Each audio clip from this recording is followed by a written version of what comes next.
Hello, friend. My name is Andy C. Luton. I'd like to take 3, maybe 4 minutes to share with you a recent experience that I had. Like so many of you, I've been touched by the coronavirus. My uncle, not too terribly long ago, was a casualty of this virus. The family hastily put his body in the ground, denying so many of our family members the opportunity to properly say goodbye and to encourage the family in the way that is traditional and even typical.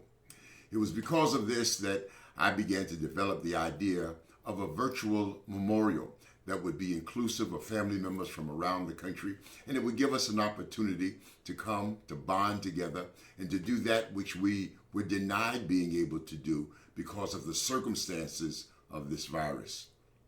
Well, we put together this memorial virtually, and we did it online. We had colleagues of my uncle who worked with him here in our particular area. I want to share just a little bit of that with you.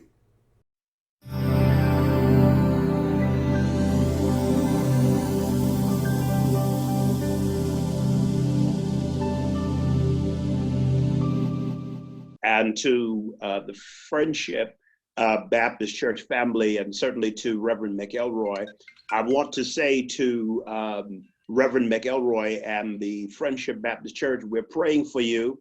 In addition to that, members of his family were able to join us from a remote location. Let's go to his nephew that spoke to us all the way from Houston, Texas.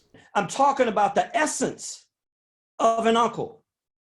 If I was challenged to find one verse in the Bible that grasped the essence of the relationship as uncle, I would refer you to Genesis chapter 13, verse 8. And then there were individuals who had moved out of state but shared a very close relationship with him.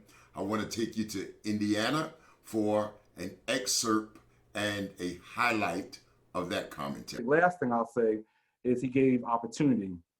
And so every time I would, as I pastored a church in Virginia for 7 years and now here in Indiana, every time I would go home to visit my grandmother, my mom, and my family, I would always stop by Friendship Baptist Church on Sunday mornings. And then even on a more intimate basis, his daughter, who had not had an opportunity to see him for 2 weeks prior to his demise, was able to sing a special song as Daddy's little girl.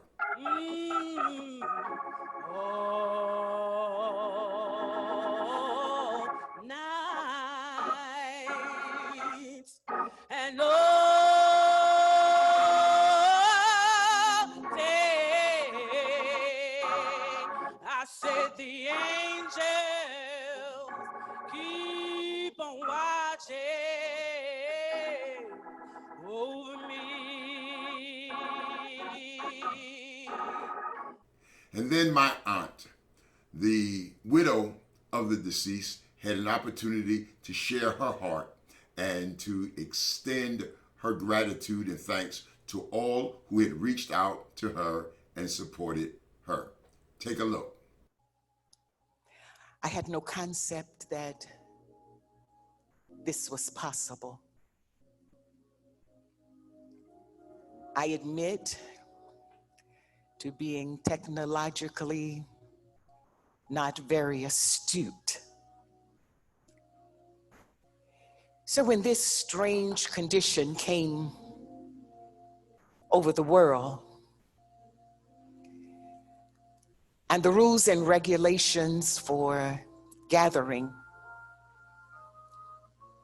I thought that I would have to put to rest my beloved without due respect to who he was. Well, friends, this virtual memorial was a solution to a very real problem that we had, and that was the problem of not being able to come together. You know, this virus now prevents more than 10 people from assembling in a public place. And so this became our solution to say farewell, to affirm each other, to have an opportunity to fellowship and to say goodbye to a loved one in a very special way. If you find yourself in this kind of situation, we want to assist you to do for your family what we've been able to do for our family. And so I encourage you to take advantage of the contact information that is available and let us assist you in doing something very, very special. I am Andy C. Luter, and I want to thank you for your time.